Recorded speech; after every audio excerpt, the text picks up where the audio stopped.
Hola, muy buenas tardes amigos. Estamos en tiempo de entrevista, estamos en tiempo de la espada y la pluma, este libro de libros que se oye por la radio. Y bueno, pues tenemos con nosotros a Antonio Martínez Rom, que nos va a hablar de su último trabajo, que como todos los trabajos que ha hecho, yo no soy el más adecuado para juzgar a nadie, pero creo que está muy por encima del nivel que se le podía exigir a un hombre como él, que es un figura. Y bueno, ha llegado el momento de presentarlo. Antonio, muy buenas tardes, ¿qué tal estás? ¿Qué tal estás? Sí, pues estás por encima de mi propio nivel, eso ya es nivel. Sí. Bueno, oye, tú que eres un hombre también de radio, por lo que yo sé, ¿cómo te has metido en un charco como este libro? Que por cierto no hemos dicho el título y lo vas a decir tú ahora mismo, porque aunque está detrás de ti en la pantalla que estoy viendo, pero hazte tú un poco el selfie de tu libro.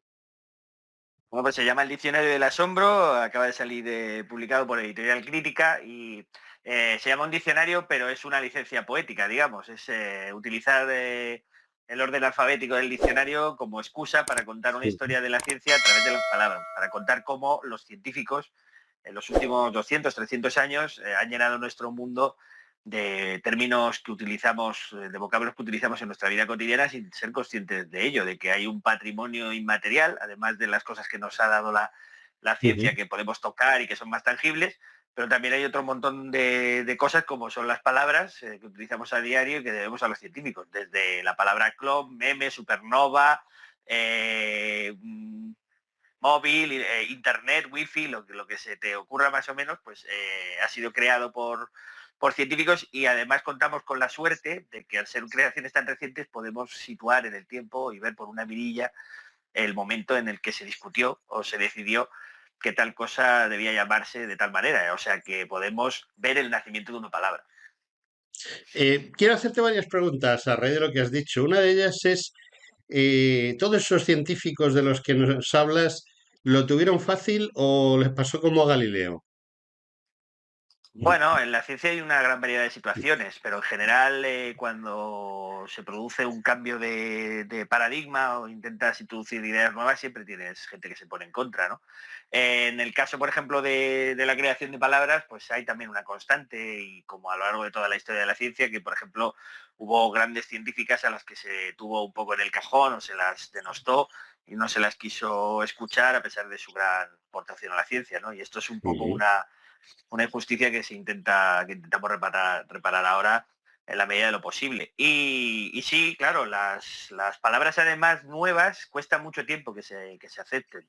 Hay un caso muy divertido, en cierta manera divertido, que es el de la palabra científico en inglés, es scientist, que fue creada a mediados del siglo XIX en un congreso de la Asociación Británica para el Avance de las Ciencias, propuesta por William Whegel, porque los poetas que estaban en aquella reunión les parecía que el término filósofo natural era demasiado elevado para llamar a aquellos tipos que se ensuciaban las manos en el campo o en el laboratorio, ¿no?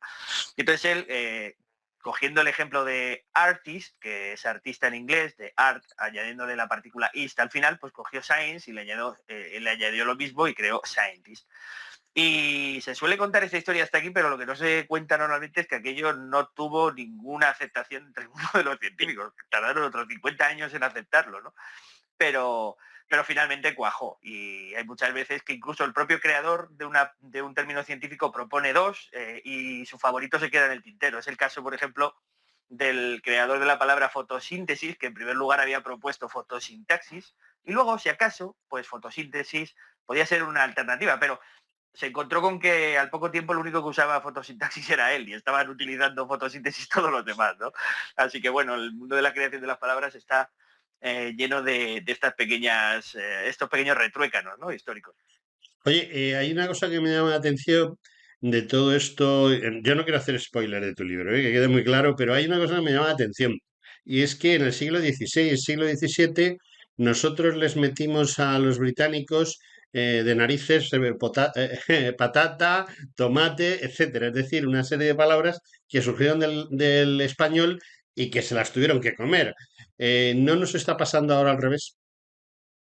Y bueno, cuando uno pone este nuevo filtro para entender la historia, que es el de ver cómo se crearon las palabras, aparecen patrones. Uno de ellos, por ejemplo, es la predominancia de los últimos 100 años del inglés, que se ha convertido en la lengua franca de la ciencia, pero no siempre fue así, ¿no? En el pasado el alemán y el francés tuvieron una grandísima influencia en campos como la física, la aeronáutica y otras áreas del conocimiento. La medicina, por ejemplo, de anatomía, los alemanes fueron uno de los focos de mayor actividad, ¿no? Pero a medida que la sociedad se hizo más tecnológica, el diccionario, o digamos el diccionario científico, se plagó de términos anglosajones y básicamente es en ese campo donde más términos nuevos se crean, ¿no? En el ámbito de la tecnología, los ordenadores, la capacidad de almacenamiento y procesamiento, términos como wifi, internet, bluetooth, son los neologismos de moda, ¿no? En cierta manera. Y sí, hay una evolución. Y España, hay un apartado dentro del libro que se llama Ciencia con ñ, en el que recojo todas aquellas palabras del mundo de la ciencia que fueron originariamente creadas en español. Y hay unas cuantas. En meteorología hay muchas, como tornado, derecho, el niño y la niña, los dos fenómenos alternativos en los Ujú. océanos. Y, y algún otro como corona del eclipse, en cualquier idioma se ha adoptado porque fue un español en el siglo XIX quien describió por primera vez ese halo que se ve durante un eclipse solar alrededor del luna, ¿no? Y bueno, he intentado además en todas las entradas, desde la A de átomo hasta la Z de zoonosis, incluir no solo el momento en el que el término fue acuñado en su idioma original, ya fuera el inglés, el alemán, el francés o el que fuera, incluir también el momento en que llegó a nuestro idioma, el que llegó al español, el que apareció en el diccionario de autoridades o el que aparece mencionado por primera vez en la literatura científica en España. Y sobre todo con el esfuerzo de intentar contar la historia también para nosotros, porque tenemos un exceso de historia de la ciencia contada por anglosajones, ¿no? Parece que ellos han hecho todo y realmente, bueno, algo tenemos que decir. Bueno, llevas razón en que parece que lo han hecho todo, pero luego si tiras un poquito del hilo, te encuentras con que quizá muchos científicos, muchos estudiosos, pues se han rendido a la situación y han utilizado, en lugar de como se hacía en el siglo XVI, XVII, XVIII, etcétera, que se tiraba del latín, han tirado del inglés más por facilidad comercial o por facilidad de que se mueva esa nueva palabra o ese nuevo invento que han hecho, que volver a los orígenes de utilizar el latín o el griego como base de los nombres. Pues hay una mezcla de cosas, no hay un solo motivo. En la hegemonía de las lenguas clásicas durante el siglo XIX también se debe a que en aquel momento la cultura científica estaba muy presente en la cultura clásica, ¿no? Se conocían muy bien a los griegos y demás. Esto también es parte de la cultura que se ha perdido a lo largo del tiempo. Entonces el inglés básicamente se ha impuesto porque es hegemónico en el intercambio de ideas. Digamos que incluso para los propios anglosajones las raíces griegas o latinas no son muy familiares, al contrario que nos pasa a nosotros o a los italianos, que nos resulta muy sencillo entender a veces un nuevo término que viene del latín o del griego porque tenemos mucha familiaridad con estas lenguas, venimos del mismo, ¿no? De alguna manera. Sin embargo, los ingleses, sobre todo alemanes y otras lenguas, pues no tienen tanto. Bueno, ha habido estas. También hay un gran esfuerzo a la hora de estandarizar cómo se ponen los nombres. Hay un esfuerzo consciente en quitarle tanta hegemonía al inglés o a la cultura anglosajona. Por ejemplo, en astronomía está muy claro, ¿no?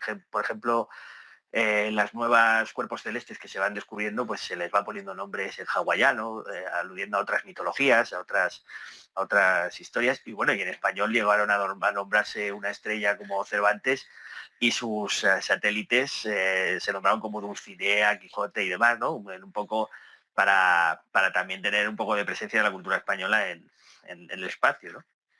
Yo recientemente he estado en un congreso y voy a estar en otro congreso hispanista y ahí personas no solo de origen español o hispano, Bueno, los españoles que hablamos español somos el 8%, el otro 92% no es de aquí, es de América o de Oceanía o de donde sea, ¿no?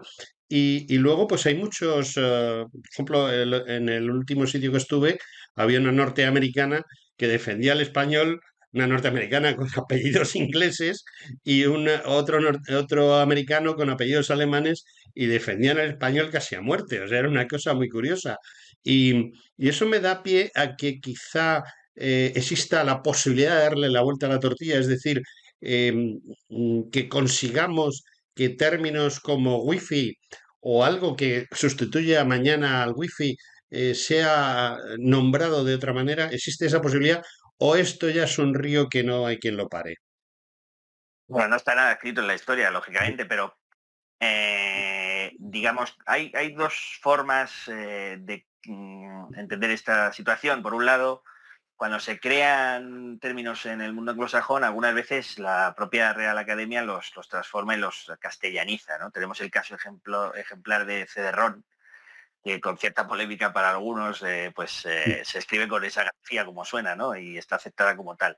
Luego hay otros casos de lo que se conocen como senismos con X, que son palabras que hemos importado de otros idiomas, como software o hardware, que su transformación a algo españolizado es tan difícil que la RAE tira la toalla y dice, los aceptamos como están. Sí, Y en luego, definitiva, sí. Dime, dime. claro, no, y luego está lo que me preguntabas de fondo, que si habrá algún momento en que la ciencia se nombre predominantemente en español. Bueno, pues eso, ojalá, en un futuro en el que se invierta mucho más en ciencia, tanto como hacen los países anglosajones, y podamos poner nombres. Aún así, a pesar de todo, hemos puesto nombres como CRISPR, que lo puso Francis Mujica para definir la herramienta que utilizan las bacterias para cortar el ADN bueno, el material genético de los virus.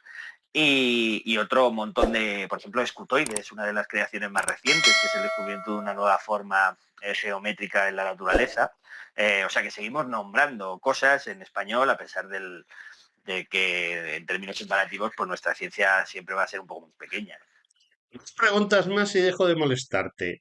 La primera, No, al revés, tú molestas. los rusos, los chinos, qué nos pueden aportar en este tema de los nombres? Bueno, los rusos durante un tiempo encabezaron la carrera espacial. Hablo también en el diccionario de la palabra Sputnik, que es uno de esos casos en los que se produce un cruce de cables o una confusión como el teléfono escacharrado, porque Sputnik significa literalmente satélite, ¿no? Los rusos son tan sosos a veces que es como el que tiene un perro y en vez de ponerle Toby le llama perro, ¿no? Y al primer satélite le llamaron satélite, es lo que significa literalmente la palabra Sputnik, ¿no?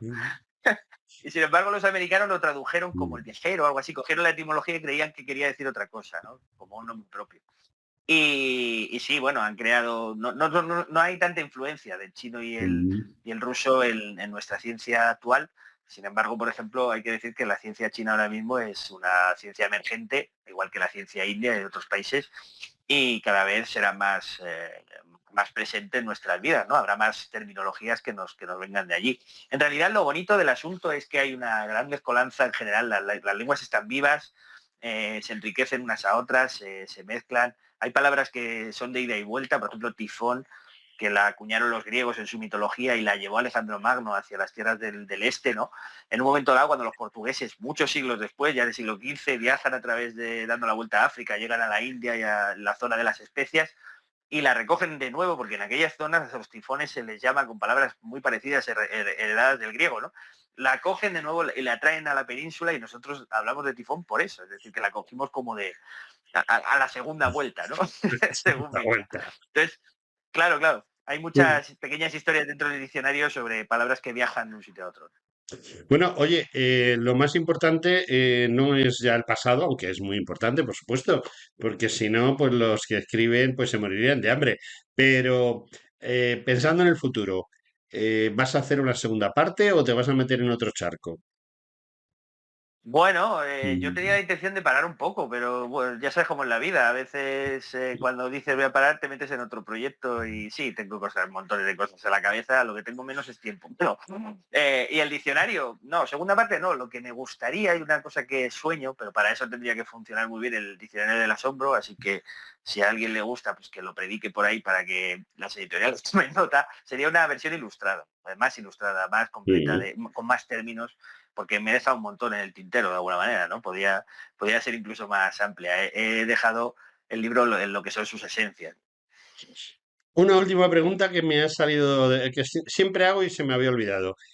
Tú bajas Ujú. por la calle Carretas, entras en la Puerta del Sol y a mano derecha está la librería de San Martín. ¿Tú la has conocido, la librería de San Martín?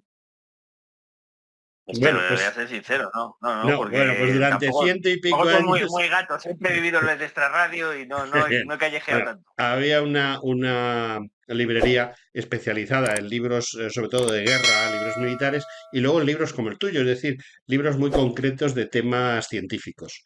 Y entonces, pues Ujú. bueno, yo bajo por Carretas, entro en Sol, ahora hay algo de comida rápida o algo así, y veo tu libro en el escaparate. Y entonces, ¿por qué entro y lo compro? Pues porque es un libro que puede interesar a cualquiera, no es un libro que necesite ser un especialista, ¿no? Es un libro que te va a ayudar a entender mejor por qué la ciencia y eso que llamamos humanidades y el arte y la literatura están mucho más mezcladas de lo que pensamos. Cómo los científicos de alguna manera tenían una parte de poetas y han ido poniendo, haciendo un ejercicio creativo para nombrar la realidad. Y solo por ese acto de belleza yo creo que ya merece la pena que te lleves el libro. ¿Te he convencido? Bueno, sí me has convencido, la verdad es que yo soy de los que son fáciles de convencer, lo que pasa es que, bueno, tengo más de 5.000 libros ahí en las estanterías y no No puedo. pones el primero, no te preocupes, o el segundo si quieres. No, lo que pasa es que yo tengo una cosa que no tiene la mayoría de los lectores. Yo hace mucho tiempo que no leo un libro. Yo lo que hago es que llamo al autor, lo entrevisto, me lo cuenta y ya no tengo que leerlo. Es Qué maravilla. muy mal consejo, ¿verdad? Yo creo, a mí al final me interesa compartir las historias del formato que sea, así que bueno, contar una buena historia siempre es algo que une a los humanos y cuanto más lo hagamos, pues mejor para todos. Bueno, pues con tu permiso, Antonio Martínez Rom, agradecidísimo de que hayas perdido unos minutos conmigo, pero estoy completamente convencido que el público que oiga o vea también esto, pues a lo mejor le sirve de guía para irse ahí a la librería de San Martín o a la del Corte Inglés, a la que sea, y compre tu libro. Amigo, un abrazo. Muchas gracias. Un abrazo, gracias.